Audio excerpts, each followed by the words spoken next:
Scottish actor Gerard Butler first came to the attention of the masses as King Leonidas in the 2007 epic 300, bursting onto the Hollywood scene in a blur of muscle and blood. This is Sparta! Zack Snyder's take on Frank Miller's popular graphic novel became a huge hit, with audiences digging the unique style of action and the finely crafted physiques of Leonidas and his Spartan warriors. But was too much of the acclaim heaped on the cast, Butler in particular? The real test would come after 300, when the leading man would be forced to cover up his pecs and do some actual acting. So far, Butler seems to have had some trouble in movies where he keeps his shirt on, and here's why.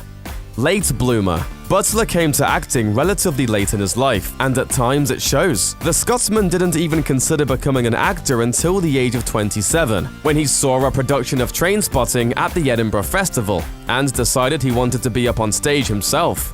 He was working at a corporate law firm after graduating from Glasgow University with a law degree, though he was fired a week before he was scheduled to be promoted from trainee to solicitor due to his erratic behavior. Butler moved to London to pursue his dream and landed a part in the production of Trainspotting that inspired him to leave the legal profession in the first place, returning to the Edinburgh Festival the following year as part of the cast. It was the start of his journey to Hollywood stardom, though the time he spent training to become a solicitor rather than an actor has left him at a disadvantage. The skills that it takes most top actors years of hard work to fine-tune may not be present in him, and as Butler's seemingly limited range is further exposed with every role he takes, his options become equally limited. Accent accidents. One skill that Butler hasn't been able to develop, though not for lack of trying, is how to mimic accents. Well, I'm actually from the States. I'm practicing my Scottish accent. For foreigners, making it in Hollywood usually depends on whether or not they can produce something close to an American accent. Yet, Butler can't seem to go more than a few sentences without his broad Scottish brogue breaking through and giving the game up. An American dialect isn't the only accent he's had trouble with either. Despite having been exposed to it throughout his youth by Irish family members, the actor personally apologized for his butchering of the Irish accent in the 2007 romantic drama P.S. I Love You.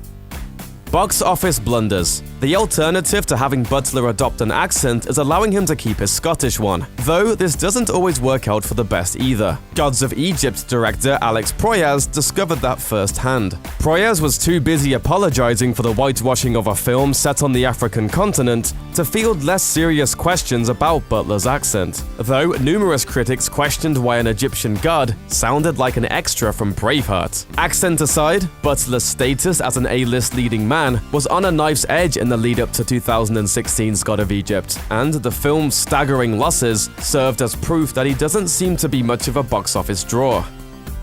Critical drain train.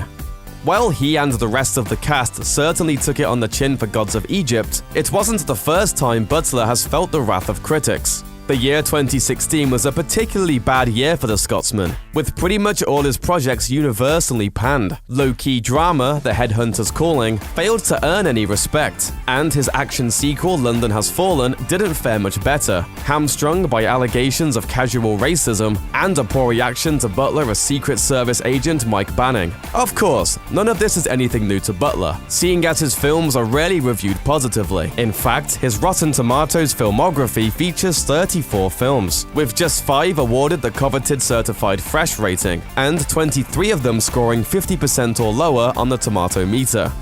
CGI reliance. Unless you count 1997's Tomorrow Never Dies, where Butler had a minor part in the Pierce Brosnan Bond flick, only 3 Gerard Butler films have managed to break that golden $100 million barrier in terms of lifetime gross. And those were DreamWorks' animated smash hit How to Train Your Dragon, How to Train Your Dragon 2, and 300. All 3 of these films rely heavily on CGI in one way or another, and the fact that Butler has only managed to find this level of success thanks to the works of talented animators begs the question: can Butler carry the load when things are stripped down to the bare bones? Rom-com stomp. It wasn't too long ago that every other phrase searched on Google was Gerard Butler 300 workout, and that physique is still the only thing that pops in your head today when you hear his name. Zack Snyder's fantasy epic launched Butler to stardom and set the stage for a career as an action hero. But the actor decided to go in the opposite direction. While he kept up the tough guy act with appearances in Guy Ritchie's Rocknrolla and crime thriller Law-Abiding Citizen, his most notable roles in the years that followed 300 were in romantic comedies.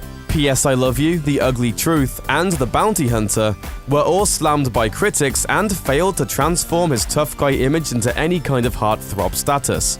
Behind the scenes letdowns. The 2013 presidential action thriller Olympus Has Fallen was a real labor of love for Butler, a film he was passionate about and involved with from start to finish. Butler told The Independent that he worked so much on the script, ripping it apart and putting it back together, really putting flesh on the bones of it, and trying to give it some real substance and meaning in terms of a fun, action thriller that is going to be a rousing experience. He also revealed that he tries to separate the nasty and mean comments from the constructive criticism when it comes to reviews, though he has his work cut out for him there, not only as the film's star, but as a writer and producer too. Unfortunately, he had to wade through a lot of bad to get to the good because Olympus Has Fallen was criticized on almost every level. Luckily, it still performed well enough at the box office to spawn a sequel, and to get at least one more shot to see if audiences want to watch a third thing fall.